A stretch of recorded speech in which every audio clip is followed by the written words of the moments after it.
Live with our co-hosts, Alan Saunders and Zachary Smith.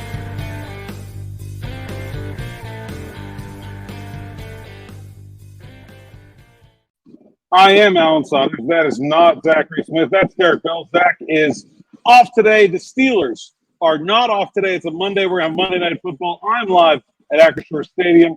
Derrick is at home, and we're talking last-minute changes to the Steelers-Browns game, the lineups, and what they mean, because we got some news. Just as I was pulling in the parking lot here at Acrisure Stadium, found out that Diontae Johnson and Anthony McFarland are going on injured reserve. They will both miss at least the next 4 weeks. Derrick, what's your instant reaction to that sort of news bomb here right before the game from the Steelers?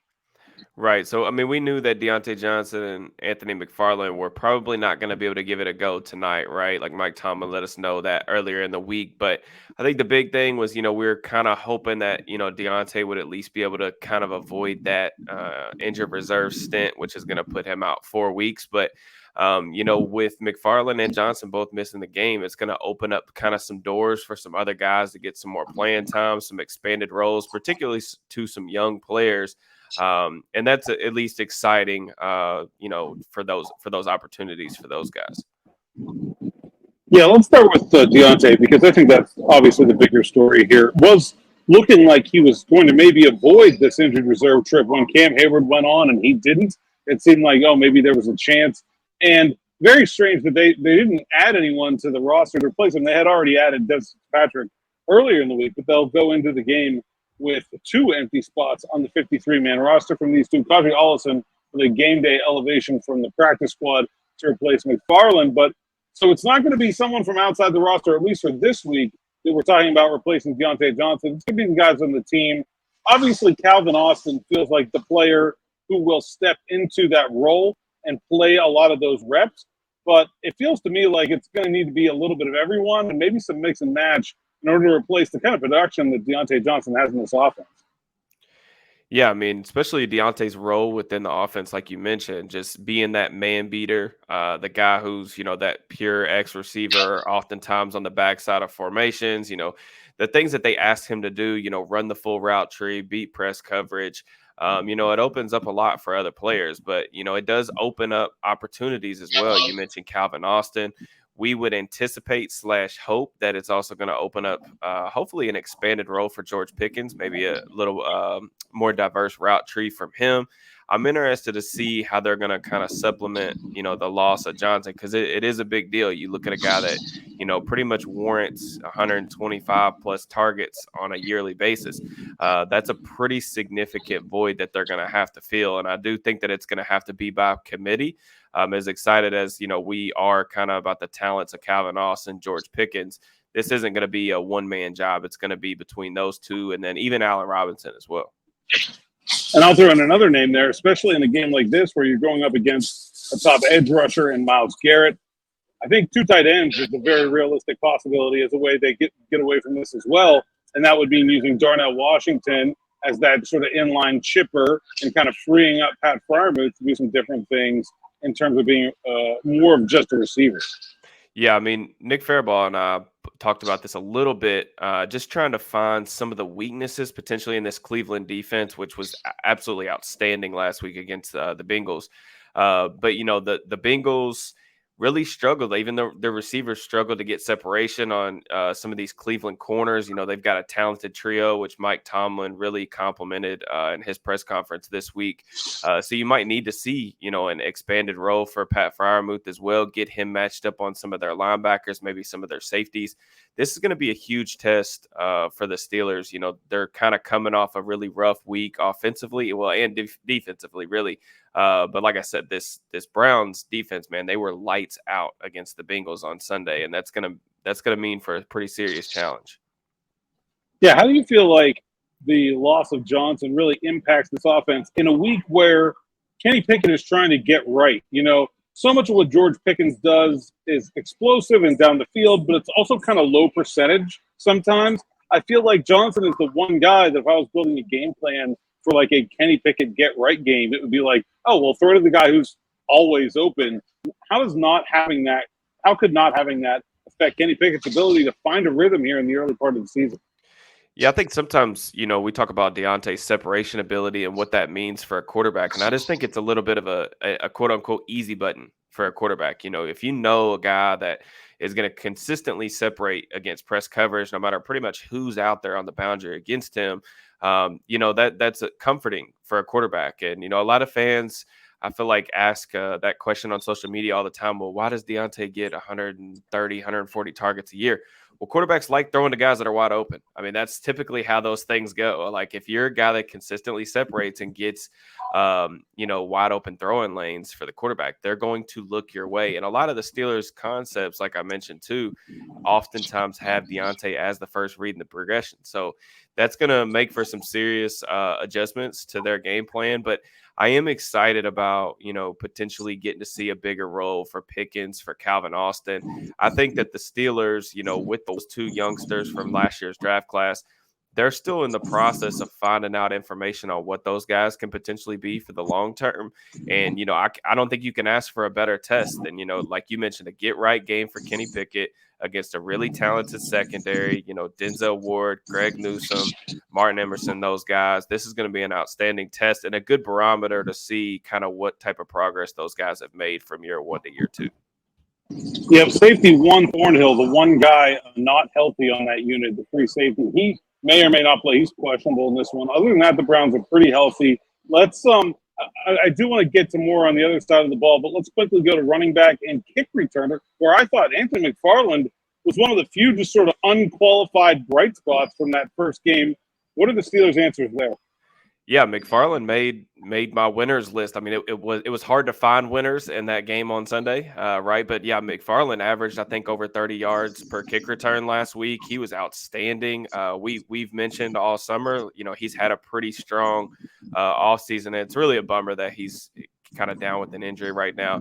It seems like Gunnar Olszewski is probably going to get the first crack at it. I think the big thing with Gunnar is holding on to the football. That was what originally got him in the doghouse last year as well. But, really, even if you do lose a little bit of explosiveness back there, just making sure that, you're hanging on to the football. This is a game where I think, turnovers are going to really matter. And, a special teams turnover could, turn the tide of the game. So if nothing else, hang on to the football.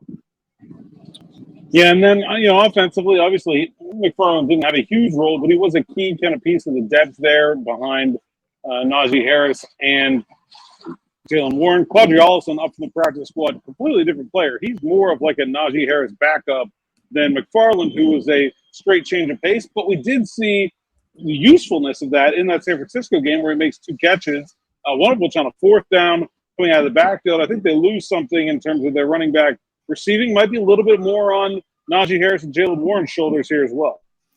Yeah, it's really funny because the last couple of times we've seen McFarland, we have seen the Steelers kind of lean into him as a receiver, right? McFarland, I believe he's only played about 16, I think, snaps the last two seasons, the majority coming in that Colts game and then last week in the opener. In those moments, I think he's got 4 or 5 targets on those routes. So when he's in the game, they're not asking him to pass protect. We saw, him be pretty early in the progression in both of his catches last week as well. Both of which I think got first down. So, it does add a little bit of a different kind of element to the offense with Ollison compared to McFarland. Definitely different stylistic backs. But I'm pretty comfortable with, even if that does mean a couple extra snaps for Najee, a couple extra snaps for Jalen Warren, this is a game where those guys have to absolutely be effective. They've got to stay ahead of the chains. They've got to avoid those third and long situations. And I think that's going to be the key to this game is which offense can stay out of those second and third and longs where the opposing team's pass rush cannot be as big of a factor. I think that's the big question for both offenses. Let's flip to the other side where Amari Cooper is questionable to play in this game. Star Browns wide receiver was injured in practice on Saturday. Suffered a groin injury late, was limited in that practice, and then, kind of like a last-minute thing, so no one's really quite exactly sure what that means for him and his ability for this game. It's been reported that he's here and that he's sent to Pittsburgh and that he is going to attempt to warm up and see how it goes. If Amari Cooper can't go, to me, the biggest thing is not who replaces him. Cleveland has some other options. but they don't have another player of his caliber to replace him at receiver. I mean, I really do think, though, it makes it a little bit easier for the Steelers to really key in on Nick Chubb with Cooper not in the game. Yeah, 100%. I mean, we remember what Cooper did to the Steelers last year in week 3, went over 100 yards. The Steelers tried to play, man coverage on Cooper, and he absolutely destroyed him. He made him pay for it. That's hilarious because I was looking for a picture of Amari Cooper from that game. And usually when I I take pictures of players on other teams that have recently played the Steelers, I like to get a picture where you can kind of see like a Steelers player in the background. I want like Minkah Fitzpatrick tackling him. There were like 13 pictures of Amari Cooper in that game, and not in a single one was there a Steelers player in the background of the picture. They weren't even on the screen. Like, that's how dominant he was in that game. Yeah, he was tough, man. He gave Ahkello Witherspoon an absolute just a terror that night. But, you mentioned it makes it a little bit easier to defend that offense. I mean, Cooper is to the Cleveland offense kind of in some ways what Diontae Johnson is to the Steelers offense. I think that Cooper, he's always been known as an excellent route runner. He's got that 4.4 speed, always been a very good player. He's shown the ability to produce with multiple different quarterbacks now. And even last week, I thought that you started to see, some flashes of what, he could potentially become with Deshaun Watson if he does get right. But Cleveland's added some interesting pieces on offense that I think could potentially be dynamic threats. They brought over Elijah Moore from the Jets in a trade this offseason, and they're doing some really interesting stuff with him. They're moving him around in the backfield. They gave him a couple carries. They took some shot plays to him and Marquise Goodwin, and then they drafted Cedric Tillman, who could get some burn tonight if Cooper's not able to go. But Cooper, if he can't go tonight, that's definitely a big loss, and it does kind of even the playing field a little bit with Johnson already on IR. We already knew that, kind of Nick Chubb was going to be the focal point of the Steelers' defensive preparation and attack for this game. But without Cooper, I mean, it's not like Deshaun Watson played that well in the first game. Like it was in the rainstorm, so you kind of give him a bit of a mulligan for that. But he's looking for a get-right game too, and he's not going to have his favorite target to do it either. Can the Steelers pressure him if they can stop Chubb into making one of those mistakes that you talk about? Yeah, like I said, man, I really think this game's going to come down to, both teams looking to stay ahead of the chains and stay out of those second and third and long situations, because I just look at the matchups that both teams have with their respective edge rushers and offensive tackles. The Steelers, obviously, TJ Watt, Alex Highsmith, those guys going up against Jedrick Wills, DeJuan Jones. I think that the Steelers feel really, really comfortable about that matchup. And then the flip side is true for the Browns as well. Their edge rushers, Myles Garrett, Zadarius Smith, against the Steelers offensive tackles with Corafor and more. So I think that's really the key. And one of the things about Watson that, really rang true last season, where you saw him be really uncomfortable in the pocket, is Watson does not really want to play in structure. He kind of wants to play make and extend the play. He'll drop deep in the pocket. He'll hold on to the football. He takes a lot of risks as well. But there's a risk reward to his play style. And I think that the Steelers, if they can get him into some third and long situations and apply some consistent pressure, I think it'll be only a matter of time before he kind of puts the ball in harm's way at least one time. And that could be enough to swing the game. Yeah, I think that's, typical AFC North football, right? Run the ball, stop the run, don't make a big mistake. I feel like that's kind of the recipe here.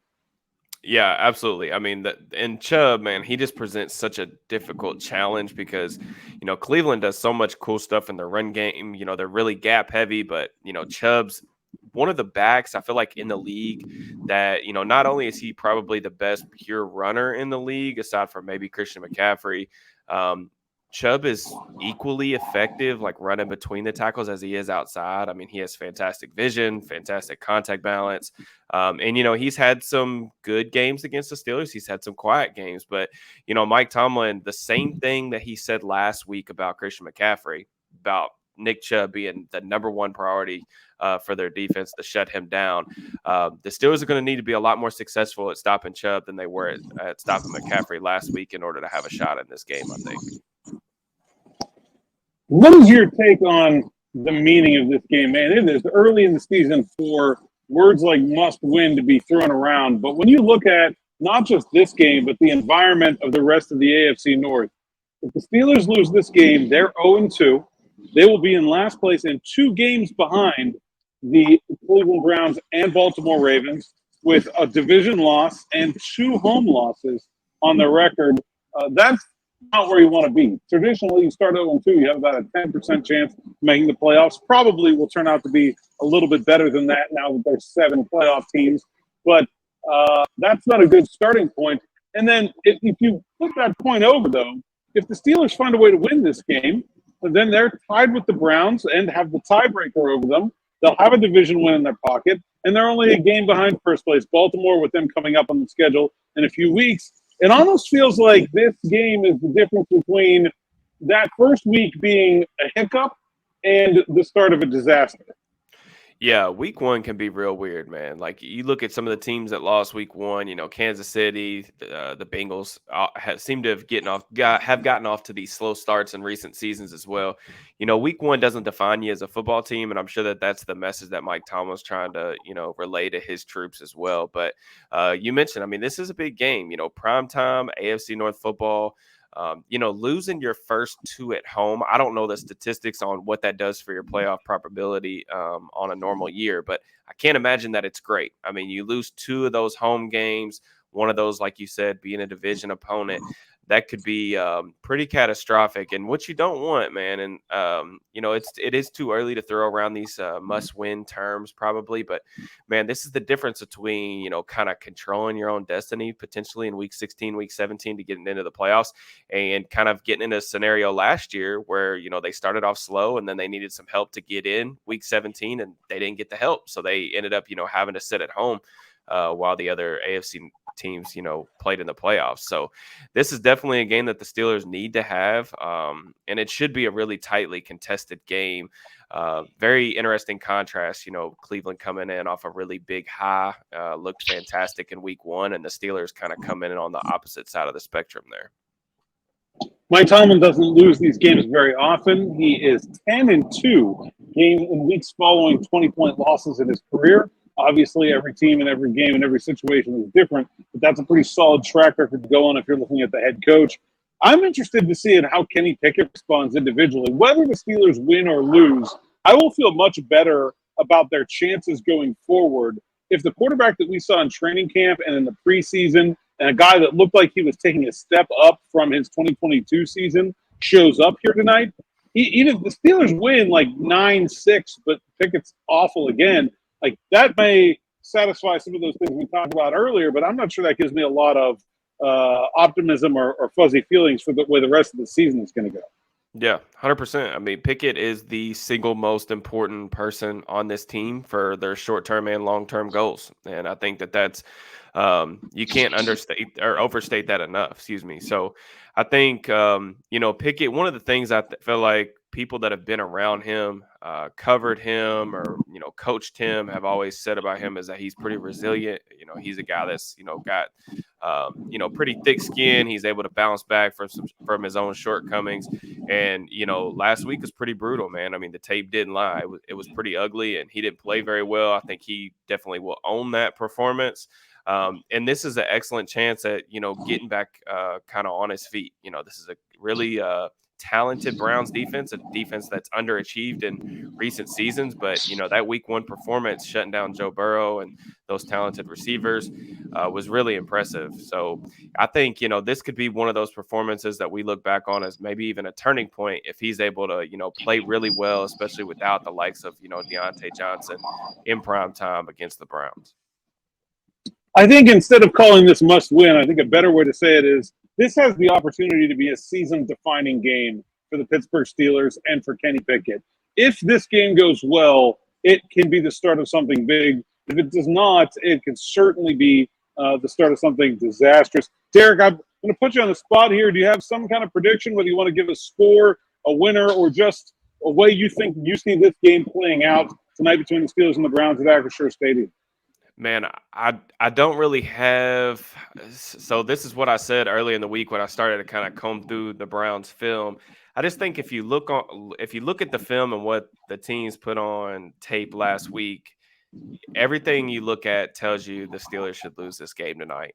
But then I think about, not even knowing the number that you kind of spat out a minute ago with Tama being 10-2 after those big losses. This just feels like a game that the Steelers typically win, and that I'm going to attribute most of that to Mike Tomlin.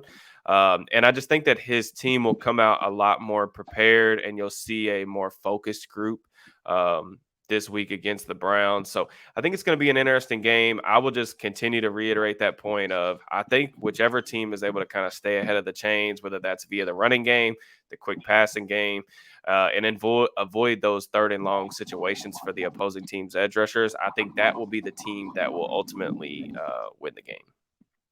Yeah, I think the lesson the Steelers need to learn from the Cincinnati Bengals is that you don't want to be in a situation where you have to throw against these guys. The secondary is pretty good. I expect there to be a lot of Jaylen Warren and Najee Harris early in this game. I do think the Steelers can run on the Browns. I don't think their linebackers are especially good in run cover and run stopping.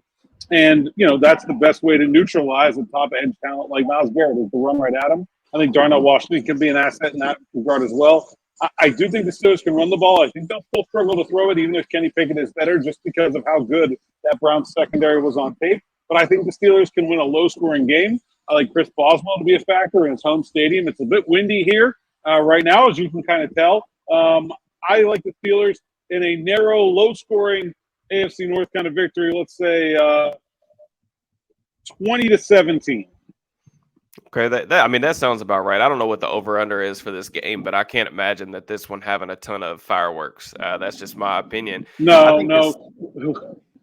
I think there will be more real fireworks, so there will be scoreboard fireworks. I think the other thing too is kind of a keys to victory type of thing is, the Steelers didn't win the turnover battle last week, and I know that's the most cliche football thing of all time, but I just look at Deshaun Watson and just his play style, man. There's a lot of feast or famine in his play style, and he did turn the ball over last week. He had some opportunities there. I feel like to turn the ball over maybe another time or two. So I think the Steelers, that's one of the big things that they're going to have to do this week. Get after him. Hopefully they can get him into some third and long situations. And then come away with an interception, maybe create a short field for the offense. The other thing, too, is, we've talked about this for years. I feel like the Steelers really need to start fast. Tomlin talked last week after the game about not winning the weighty downs. They started 0 for 5 on third downs. That was extremely problematic. You talked about how you want to see more Najee Harris, more Jaylen Warren. In order to see more of those guys, you got to stay in the game. It was the second quarter and they were down 3 scores. And once that happens, when you're not moving the football and you're not getting stops, it makes you one-dimensional. And if the Steelers get into a situation where they fall down 14-0, 17-0 against this secondary, against Myles Garrett, it's going to get ugly. The Boo Birds will be out at Acrisure Stadium because that's not the type of game that this team is built to win right now, especially without Diontae Johnson. I think they need to play complementary football, too. Mike Tomlin singled out the punting game is not good. Steelers' offensive struggles put the defense in bad field position situations last week. They can't afford to do this. It's going to be a low-scoring game. You can take some field position wins if you're not scoring in this kind of game. It's not the kind, not expecting a track meet here, but you can't be giving the ball to the other team at your own 45-yard line and expect to be winning on those possessions. Yep. Derrick, thanks so much for joining me, and thanks so much for participating here as we get you guys ready for kickoff here. Just about another couple hours here at Acrisure Stadium. I know everyone's going to be excited to get this one going. Thanks for coming on. Tell the people where they can find you, where they can find your stuff, and let's get it done. Oh, yeah, all my written content at SteelersNow.com. Really excited about that. Be on the lookout for all of Alan and Nick's great coverage live at Acrisure Stadium tonight. We'll have plenty of stuff for you guys after the game as well. Hopefully the Steelers put on a much better performance here in their second home game of the season rather than what we saw in the opener. It's been a rough week for Pittsburgh football followers. Pitts in the hole. Steelers, not a great week one. I think we're going to see a better game tonight. That's for sure. I'm Alan Saunders at @asaunders_PGH at PGH Steelers Now is the site on Twitter and on YouTube. Like and subscribe. Make sure if you're listening to us on a podcast service. It's a 5-star review. Smitty's back tomorrow. Thanks to Derrick for joining me. We will see you on the other side.